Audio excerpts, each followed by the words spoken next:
Setiap tanggal 2 Mei, kita memperingati Hari Pendidikan Nasional yang diambil dari hari kelahiran Ki Hajar Dewantara. Melalui pendidikan, Ki Hajar berjuang melawan penjajah Belanda. Seperti apa ceritanya? Ayo teman-teman, kita simak bersama. Ki Hajar Dewantara terlahir dengan nama Raden Mas Suwardi Suryaningrat pada tanggal 2 Mei 1889. Ia dibesarkan dalam lingkungan Keraton Pakualam di Yogyakarta. Ki Hajar sempat kuliah di Stovia atau Sekolah Dokter Pribumi.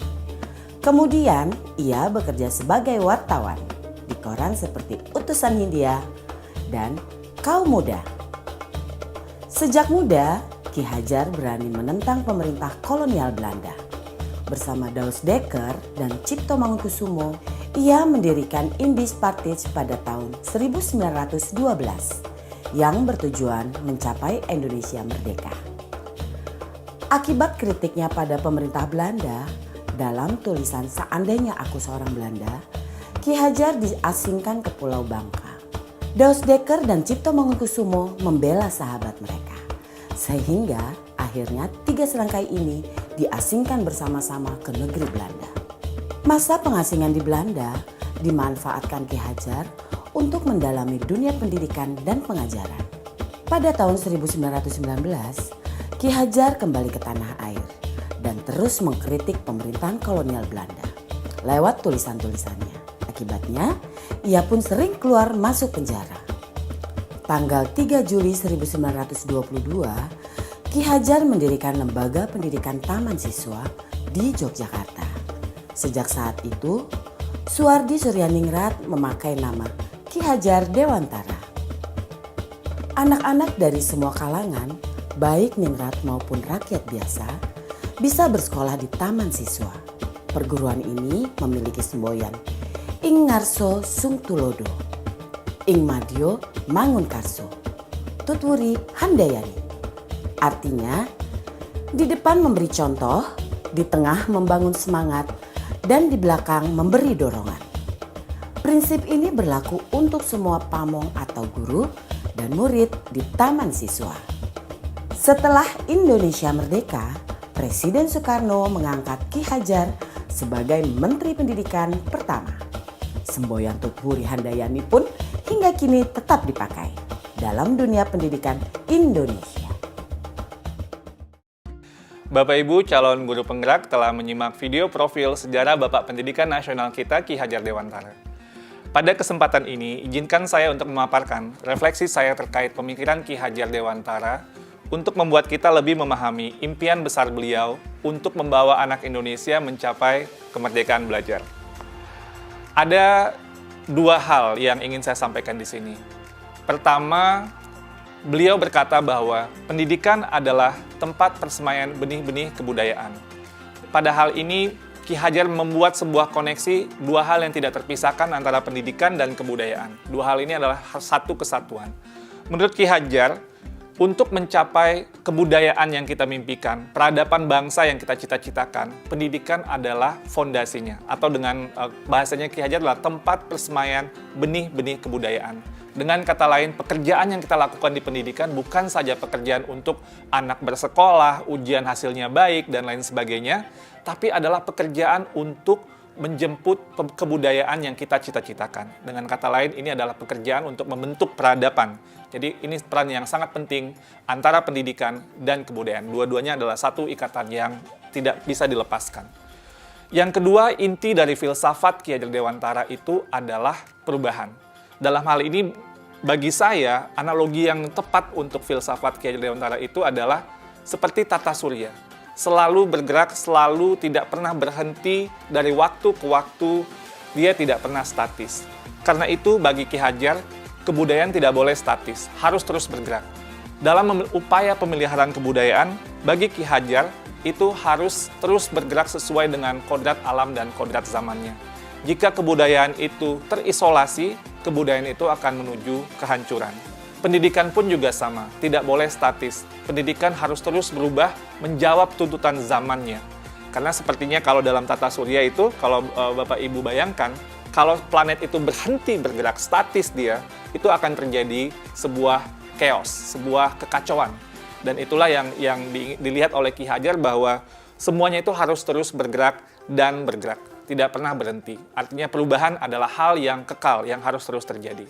Selanjutnya, planet-planet itu pun dalam tata surya tidak ada yang sama. Di sini terlihat keberagaman. Ada planet Merkurius, ada planet Venus, ada Bumi, ada Mars, dan seterusnya. Dalam melihat planet-planet ini, inilah yang kita juga lihat dalam kebudayaan dan pendidikan. Dalam kebudayaan menurut Ki Hajar tidak ada yang sama. Ada kebudayaan yang mungkin seperti Mars, ada seperti Bumi gitu ya, tapi tidak bisa disamakan. Ketika kita melakukan pertukaran kebudayaan, itu bukan untuk menyamakan semuanya, tapi untuk menguatkan identitas dari masing-masing kebudayaan. Dan kebudayaan itu terus berputar dan terus berputar kepada sumbu yang sama. Dan dalam filosofi Ki Hajar, sumbunya ini atau di mana semua planet itu bersumbu itu adalah nilai-nilai kemanusiaan. Dan ini yang menjadi hal yang esensi dari semua kebudayaan, dimanapun kebudayaan itu berada. Baik itu kebudayaan di Indonesia yang beragam maupun kebudayaan dunia yang juga sangat beragam. Esensinya menurut Ki Hajar adalah nilai-nilai kemanusiaan. Pendidikan pun juga sama. Anak tidak pernah ada yang sama. Dua anak kembar itu tidak pernah sama persis, bahkan kembar siam sekalipun. Fitrah dari penciptaan dari Yang Maha Kuasa itu adalah keberagaman. Menurut Ki Hajar, biarkanlah anak-anak itu memiliki keunikannya sendiri-sendiri. Ibarat planet-planet tadi, mereka bergerak dengan kecepatannya sendiri-sendiri. Kalau Bapak Ibu lihat di tata surya, Merkurius itu berputar sangat cepat, sementara mungkin planet Jupiter itu agak lambat berputarnya. Dan ini mereka juga berputar dengan kecepatannya sendiri-sendiri sesuai dengan orbitnya masing-masing.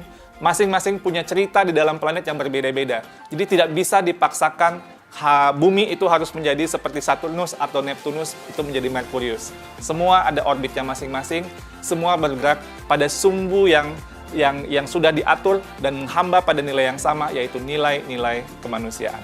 Nah, lalu apa yang kemudian menjadi relevansi pemikiran-pemikiran Ki Hajar Dewantara terhadap transformasi pendidikan yang sedang kita lakukan sekarang?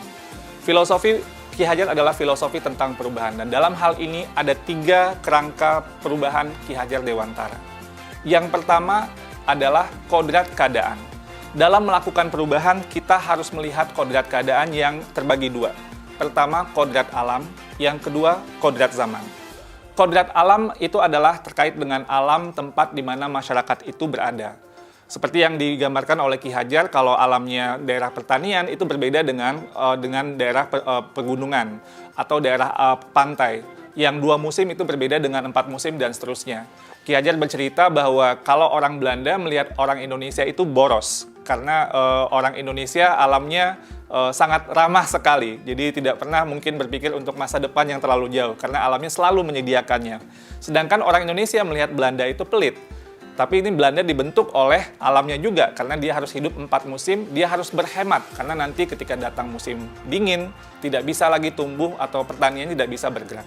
Jadi ini kodrat alam yang membentuk sebuah kebudayaan, kebiasaan sebuah masyarakat.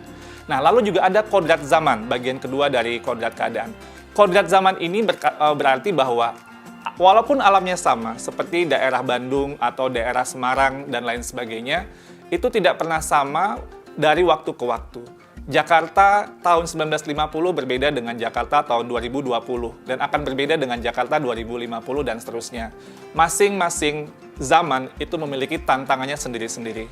Pada saat ini tantangan kita adalah bagaimana menjawab revolusi industri 4.0 dan sebagainya. Percepatan revolusi teknologi ini sangat luar biasa dan ini merupakan tantangan yang pada zaman ini sedang kita hadapi. Lalu yang kedua adalah prinsip melakukan perubahan. Kalau tadi kodrat keadaan, yang kedua ini prinsip melakukan perubahan. Di sini ada yang namanya azas trikon, kontinuitas, konvergensi, dan konsentris. Dalam melakukan perubahan, menurut Ki Hajar, kita harus melakukan sebuah dialog kritis dengan sejarah kita. Kita harus menjaga nilai utama dari masyarakat kita. Harus berakar pada identitas utama dari sebuah masyarakat. Jadi walaupun perubahan itu menjawab kodrat zaman, tapi nilai esensi budaya masyarakat itu harus tetap dipegang. Tapi juga harus ada dialog kritis sehingga bisa terus berubah. Jadi kontinuitas ini bisa terjaga dengan baik. Yang kedua, harus konvergensi. Maksudnya apa? Perubahan-perubahan yang kita lakukan itu harus menuju pada suatu titik yang memperkuat nilai-nilai kemanusiaan. Jadi, dalam konteks konvergensi ini, pendidikan itu harus memanusiakan dan memperkuat kemanusiaan kita. Yang ketiga, konsentris. Jadi walaupun menuju pada nilai-nilai yang sama gitu, sumbu yang sama, tapi kita tetap harus menghargai keragaman yang ada. Karena kalau konsentris itu ibarat planet tadi, dia berputar sesuai dengan sumbunya, sesuai dengan orbitnya, tidak bisa dicampur-campurkan. Karena itu pendidikan itu harus menghargai keunikan. Karena itu juga pendidikan itu harus memerdekakan. Biarkanlah masing-masing berputar pada sumbunya, beredar sesuai dengan orbitnya. Menurut kata Ki Hajar, pendidik itu ibarat petani. Petani itu dia bercocok tanam, dia memiliki banyak sekali misalnya bibit. Ada bibit padi, ada bibit jagung, ada bibit kedelai. Yang padi, tumbuhkanlah dia sebagai padi. Jangan menumbuhkan padi itu berharap menjadi jagung. Tidak akan pernah menjadi seperti itu. Dan jangan pula memelihara jagung dengan ilmu memelihara padi, nggak jadi tumbuh kembangnya jagung itu. Jadi masing-masing itu sesuai dengan kodratnya, dan itulah keragaman yang dihadapi oleh para pendidik dalam konteks kehidupan sehari-hari. Lalu yang ketiga, apa yang berubah? Yang berubah di sini adalah budi pekerti. Maksudnya ini apa? Ada dua kata di sini. Ada budi, ada pekerti. Budi itu, menurut bahasa Ki Hajar itu ada 3 komponen, yaitu cipta, rasa, dan karsa. Cipta itu artinya pikiran, rasa itu perasaan, karsa itu adalah kemauan. Dan pekerti. Pekerti itu maksudnya tenaga atau raga. Dalam filosofi pendidikan Ki Hajar, ini harus seimbang terjadinya perubahan tersebut. Ada olah cipta, menajamkan pikiran, olah rasa, menghaluskan rasa, olah karsa, memperkuat kemauan, dan olahraga, menyehatkan jasmani. Sehingga pendidikan itu harus holistik, harus seimbang, tidak bisa timpang. Kalau pendidikan ini bisa kita lakukan dengan seimbang, menurut Ki Hajar, ini akan terjadi kesempurnaan budi pekerti yang membawa kita pada kebijaksanaan. Dengan kata lain, jika kita melakukan pendidikan yang seimbang, tumbuh kembang anak secara holistik, ini akan menghadirkan banyak insan-insan yang penuh kebijaksanaan. Sebaliknya, jika kita melakukan pendidikan dengan timpang, maka kita akan menciptakan masyarakat yang langka, bahkan mungkin hampa dengan kebijaksanaan. Pada akhirnya, semua disiplin ilmu harus menuju kepada kebijaksanaan. Dan relevansi yang kedua dari apa yang kita pelajari dari filosofi Ki Hajar Dewantara adalah keharusan untuk memandang anak dengan rasa hormat, berorientasi kepada anak. Jadi, apa tujuan pendidikan kita? Itu adalah murid, murid, murid. Jadi, menurut Ki Hajar, semua yang kita lakukan di bidang pendidikan dan para pendidik itu harus berorientasi penuh kepada murid. Dengan bahasa Ki Hajar, salah satu azas dari Taman Siswa, bebas dari segala ikatan, dengan suci hati mendekati sang anak, tidak untuk meminta suatu hak, namun untuk berhamba pada sang anak. Kata-kata berhamba pada sang anak adalah sebuah analogi, tapi memiliki kedalaman nilai yang luar biasa. Bahwa Ki Hajar, seorang yang sangat ditokohkan, melihat bahwa berorientasi kepada anak ini adalah hal yang paling utama, paling esensial bagi kita para pendidik.